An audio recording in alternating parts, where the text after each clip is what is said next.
P T I کی شاید policy یہ ہے کہ آئندہ انتخابات میں انہوں نے بڑی حد تک وکلاء کو ٹکٹ دینی ہے یا خواتین سے نمائندگی کروانی ہے.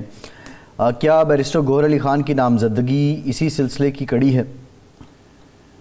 دیکھیں 2-3 چیزیں ہیں اس میں بڑی امپورٹنٹ. ایک تو عمران خان صاحب نے ایک ایسے شخص کو نامزد کیا ہے اپنے جانشین کے طور پر، وہ جتنا کہیں وقتی ہے لیکن شاید کافی دیر لگے اس میں، کہ جو چودھری پرویز الہی کی طرح یا شاہ محمود قریشی صاحب کی طرح یا اس طرح کے جو دوسرے لوگ ہیں جن کا اپنا ایک حلقہ انتخاب ہے، ایک اثر و رسوخ ہے، سیاست ہے، وہ اگر آئیں تو ایک کنفیوژن پارٹی کے اندر پیدا ہوگا کہ کہیں یہ ٹیک اوور تو نہیں کیا جا رہا یا -1 تو حقیقی شکل اختیار نہیں کر رہا. تو اس سے کوئی یہ تاثر نہیں ملتا کہ یہ کوئی -1 ہو گیا ہے. جب نواز شریف صاحب نے شہباز شریف صاحب کو نامزد کیا، ان کے حقیقی سگے بھائی، تو شین اور نون کی بحث شروع ہو گئی. تو وہ یہ بحث نہیں ہے. ایک تو یہ ہے. دوسرا یہ ہے کہ ظاہر بات ہے وکلاء کو مقدمات میں الجھانا، وکلاء کے خلاف کوئی انتقامی کارروائی کرنا آسان نہیں ہے اس معاشرے میں، اس ماحول میں. یہ ایک دوسرا پہلو ہے. تیسرا، اب ہم نہیں جانتے کہ خان صاحب نے وہ وفاداری والا پہلو بھی رکھا ہے یا نہیں رکھا ہے، کتنے ان کا پارٹی کے ساتھ کیا وابستگی ہے، خان صاحب کے ساتھ کیا وابستگی ہے اور کتنے وفادار ہیں، یہ پہلو بھی ہو سکتا ہے، ہوگا. لیکن ایک چیز جو لگ رہی ہے مجھے یہ ہے کہ اب پی ٹی آئی کے چیئرمین اور ان کے قریبی ساتھی جو ہر وقت مار دھاڑ پر آمادہ رہتے تھے، مرنے مارنے پر تلے رہتے تھے، اب شاید عملیت پسندی کی طرف مائل ہیں.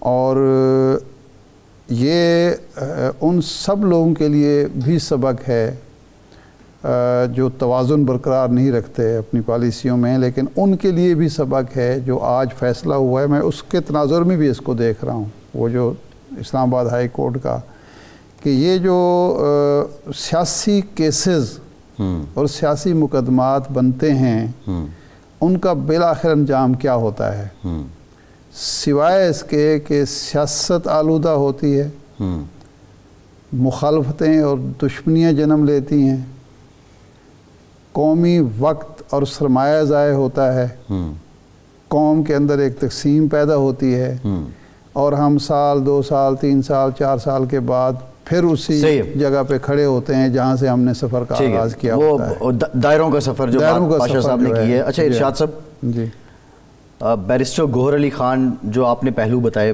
بالکل ٹھیک ہیں، یہ سمجھ آتے ہیں، لیکن ایک سوال یہ بھی ہے کہ آج اگر پرویز الہی باہر آ جائیں، شاہ محمود قریشی باہر آ جائیں، اس قد کاٹ کے لوگ باہر آ جائیں، تو وہ کیا گوہر علی خان کو بطور چیئرمین قبول کریں گے؟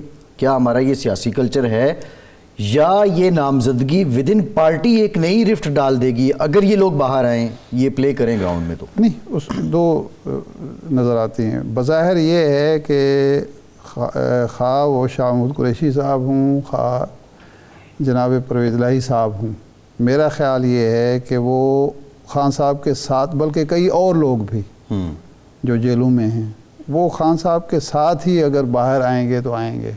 الگ الگ کوئی امکان نظر نہیں آ رہا.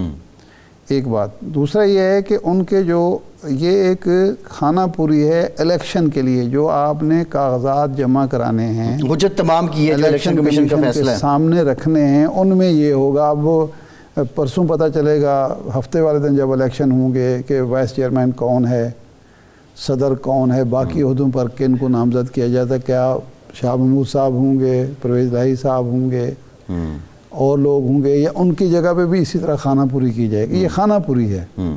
اور یہ نہیں، پارٹی کے اندر کیا پھر رٹ نہیں ہوگی چیئرمین کی؟ گوہر علی خان کی کوئی رٹ نہیں ہوگی؟ نہیں، پارٹی کے رٹ تو ایک یہاں پارٹیاں جو ہیں، جو بھی پارٹیاں ہیں، وہاں دیکھیں نا، بلاول بھٹو چیئرمین ہیں، وہ صاحبزادے ہیں بے نظیر بھٹو کے، لیکن رٹ کس کی چل رہی ہے؟ زرداری صاحب کی نا. بس.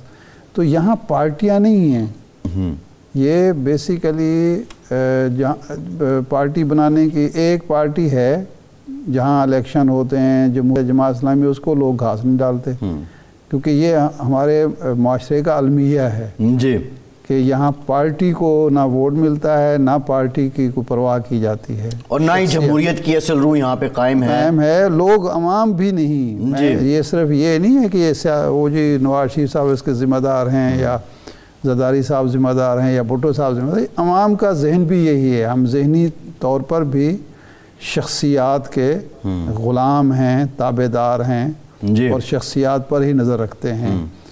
منشور، پروگرام، ایجنڈا، پارٹی، اس کا پارٹی کا منشور، یہ ساری سب کہنے کی باتیں ہیں اور کچھ نہیں ہے۔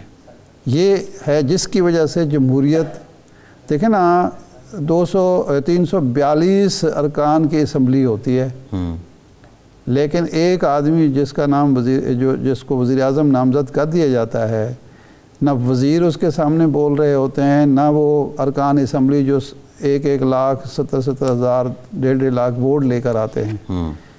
تو یہ ہمارے ہاں ایک المیہ ہے جس کی وجہ سے یہاں جمہوریت مضبوط نہیں ہو رہی۔ پرانی بات ہے 90s کی، ایک وفاقی وزیر جو بہت ہی طاقتور وفاقی وزیر تھے اور ان کی بہت ایک باغی کی شہرت تھی، اور زمانہ طالب علمی میں بھی ان کا ایک قد کاٹ تھا، وہ مجید نظامی صاحب کے پاس تشریف لائے۔ باغی تو جاوید ہاشمی صاحب تھے، نہیں میں نام نہیں لینا چاہتا، تو وہ مجید نظامی صاحب کے پاس آئے، ملے، اور انہوں نے کہا کہ میں اپنے وزیر اعظم نواز شریف صاحب سے ملنا چاہتا ہوں، اور 6 مہینے سے میں کوشش کر رہا ہوں، تو میری ملاقات نہیں ہو رہی، آپ مہربانی کریں میری ملاقات کروا دیں، کیونکہ ہیلتھ پالیسی، وہ ہیلتھ منسٹر تھے اس وقت، ہیلتھ پالیسی کا مسودہ تیار ہے، اس کی میں نے منظوری لینی ہے، بہت سارے کام رکے ہوئے ہیں۔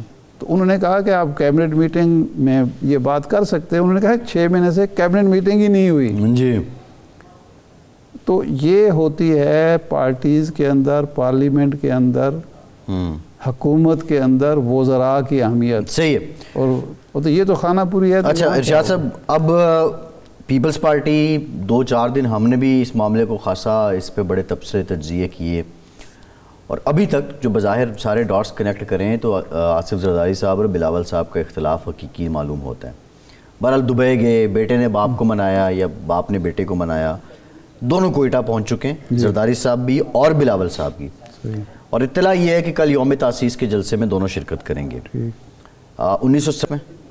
30 نومبر 1967 اور 30 نومبر 2023، اتنی بڑی یا اتنی طویل یا اتنی پرانی سیاسی جماعت پاکستان میں نہیں، مسلم لیگ ہے، لیکن اس کی بہت سی شاخیں ہیں نا۔ اب تو مسلم لیگ نون علیحدہ ہے، قاف علیحدہ ہے، باقی مسلم وہ علیحدہ بات ہے کہ چودھری شجاعت صاحب جس کو عوام کی تائید و حمایت حاصل ہوتی ہے نا۔ چودھری شجاعت صاحب ویسے 1906 والا یوم تاسیس مناتے ہیں مسلم لیگ کا، تو وہ آن کرتے ہیں، وہ ایک بات آپ کی ٹھیک ہے۔